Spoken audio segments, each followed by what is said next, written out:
There is a particular kind of person who always knows what the room needs. They sense tension before anyone has spoken. They notice when someone is uncomfortable and quietly adjust. They are the first to ask how you are doing and genuinely mean it. They remember small things. They give people exactly what they need, sometimes before the person knows they need it. Most people call this empathy, or sensitivity, or emotional intelligence. It is presented as a gift. But there is a question Alice Miller spent her career asking, and it is one that most people never think to ask about their own emotional attunement. When did you learn to feel other people before you felt yourself? And what did you have to stop feeling in order to become so good at it?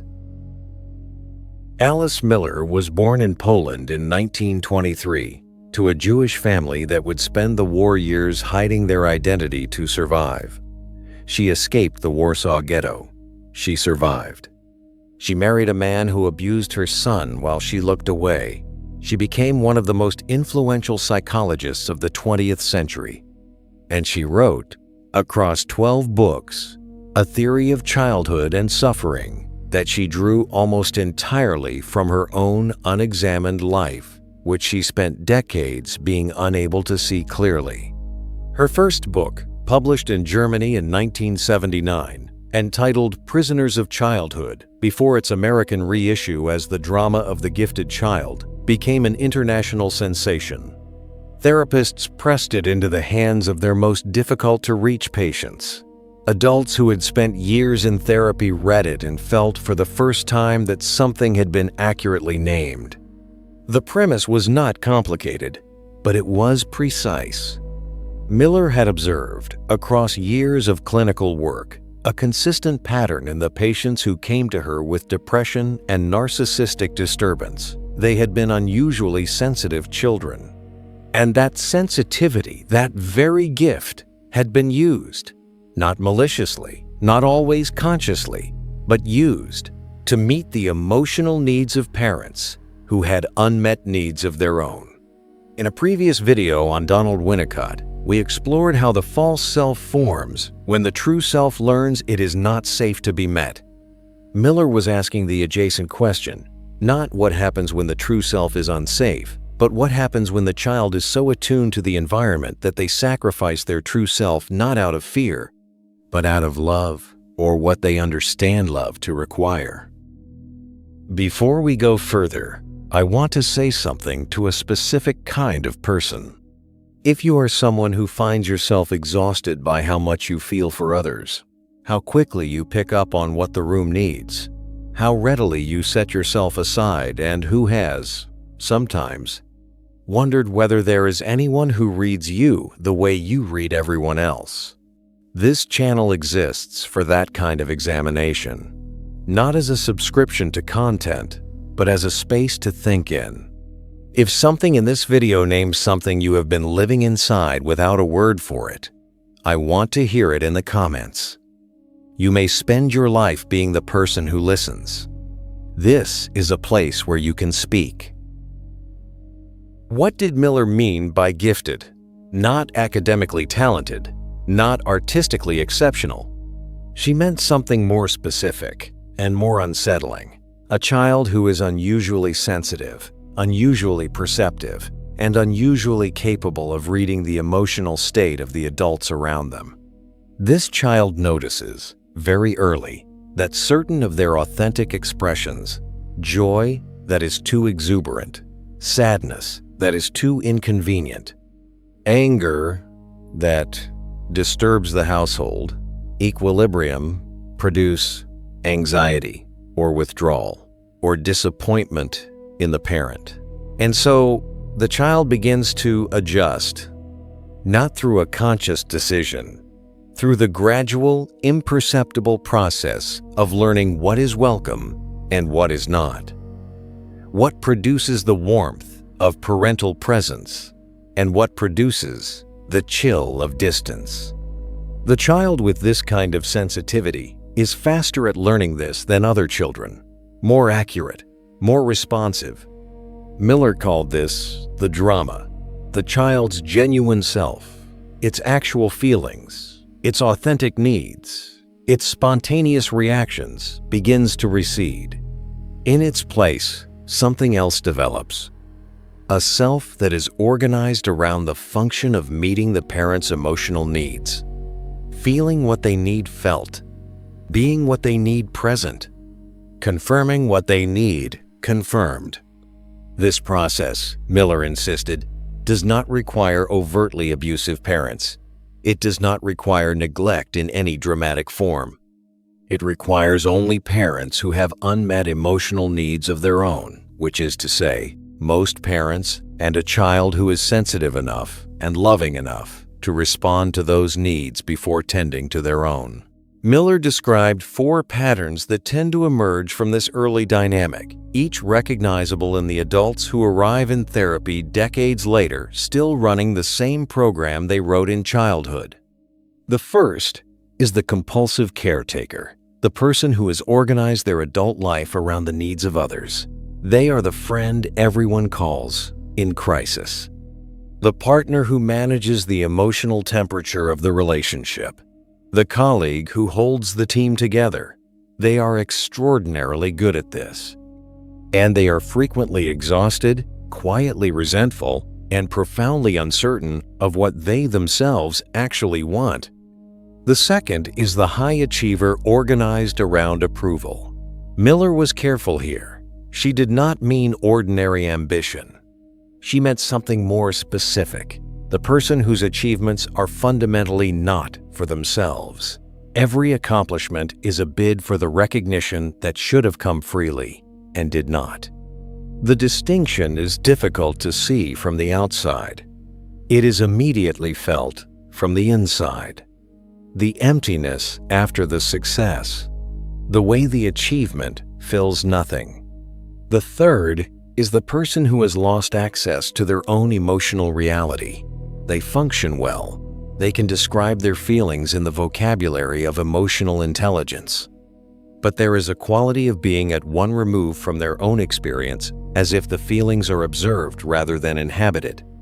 The internal world that was suppressed in childhood in order to attune to the parents did not vanish. It became inaccessible. The fourth is depression. Not in a clinical diagnostic sense, but in the sense Miller used, a flatness, a sense of unreality, a persistent feeling that something essential is missing. The person who had to become someone else's emotional resource could not, at the same time, fully become themselves. The vitality that belongs to a self that is genuinely present is diminished. What remains is competence, performance, and a faint but persistent sense of not quite being there. Miller was insistent, sometimes to the point of controversy, that this dynamic does not require bad parents. It does not require cold parents, or absent parents, or abusive parents, though all of those produce their own versions of it. It requires parents who are themselves products of the same dynamic. People who, as children, learn to suppress their own needs in order to adapt to their own parents, and who arrived at parenthood still carrying the unmet hungers of their own childhood. These parents do not use their sensitive child consciously. They simply experience the child's attunement as love, as connection, as the relationship they needed and perhaps never had. When the child reflects back what they need, they feel seen.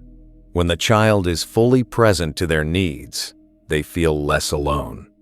And the child, reading this response, receives the warmth they need, not for being themselves, but for being useful, not for existing, but for serving a function. This is what Miller called the poisonous pedagogy at its most subtle, not the cruelty that announces itself, but the invisible curriculum that teaches a child, through 10,000 small transactions, that love is conditional on self-erasure. In the previous video, we explored Heinz Kohut's concept of the self-object, the idea that the developing self needs particular kinds of mirroring in order to become cohesive. Miller's gifted child is, in a precise sense, the child who became the self-object, who provided the mirroring, rather than receiving it, and whose own need for mirroring was either unmet or met only when they successfully performed the function of reflecting back what the parent required. The gifted child does not stay a child. They grow up, and they bring with them a particular inheritance, a very highly developed capacity to feel other people, and a very poorly developed capacity to feel themselves. They find partners who need a great deal. They attract friendships in which they are the reliable one, the stable one, the one people lean on. They choose professions, often therapy, teaching, medicine, social work, in which their attunement is valued and rewarded. They build lives that look, from the outside, like lives organized around care and service, and they are, underneath, frequently running on empty. Miller observed that many of her patients had never grieved, not because nothing had been lost, but because what had been lost so early and so gradually that it had never been registered as loss. The child who slowly learns to stop feeling their hunger, their loneliness, their anger, their desire, does not experience this as deprivation. They experience it as normal. It is only in adulthood, often triggered by a crisis or a relationship that finally fails, that the loss becomes faintly visible. And even then, the first response is not grief, it is guilt. The gifted child grown adult does not think, "My needs were not met, and something was taken from me." They think, "I should have done more. I should have been better." The critical voice that turned inward is not random. It is the internalized voice of the conditional love they received. Love that was always tethered to performance, to attunement, to being what was needed rather than being what they were. Miller's framework did not end at diagnosis. She also proposed what healing required, and it was not, she argued, primarily the insight that comes from analysis. What the gifted child turned adult needs, she wrote, is an enlightened witness, not necessarily a therapist, though therapy can provide this. An enlightened witness is any person, a friend, a partner, a teacher, a therapist, who can see what actually happened. Who can affirm, without minimizing or reframing, that something was genuinely lost. That the child who learned to feel everyone else before themselves was not just naturally generous, they were meeting a need that was not theirs to meet. The healing is not in understanding the theory. Understanding can be used as another form of management, another way of keeping the actual feeling at arm's length. The healing is in finally grieving what was not given, not what was done wrong. The gifted child's parents usually did not do anything dramatically wrong. But what was not provided, the experience of being met for who they were, rather than for what they could provide. Miller wrote that the suppressed self does not die, it waits. In adults who do this work, she observed, there is often a quality she described as the recovery of vitality, not a new self, but the gradual return of the original one. The feelings that went underground in childhood become accessible again, not all at once, not without resistance, but genuinely. Miller did not offer techniques. She was skeptical of the therapeutic industry's tendency to replace one form of performance performing wellness for a parent with another form of performance, performing growth for a therapist. But there is a question that functions as a beginning. The next time you do something for someone else, anything, from the significant to the trivial, pause before you act and ask, am I doing this because I genuinely want to? Or because I would feel something uncomfortable, anxiety, guilt, a sense of wrongness if I did not? This is not a question designed to make you stop helping. It is a question designed to help you notice the difference between freely given care and compulsory service, between genuine generosity and the performance of it. The gifted child did not lose the capacity to give. They lost the capacity to know when they were giving from abundance and when they were giving from fear. That distinction, recovered over time, is what Miller considered the beginning of an actual self. Alice Miller died in 2010, estranged from her son, who later wrote a book arguing that she had been unable to apply to her own family the insights she had spent her career developing. The irony is precise. The woman who described, with extraordinary clarity, the dynamic of the child who could not be truly seen by her parents, could not, in the end, be truly seen by her own child.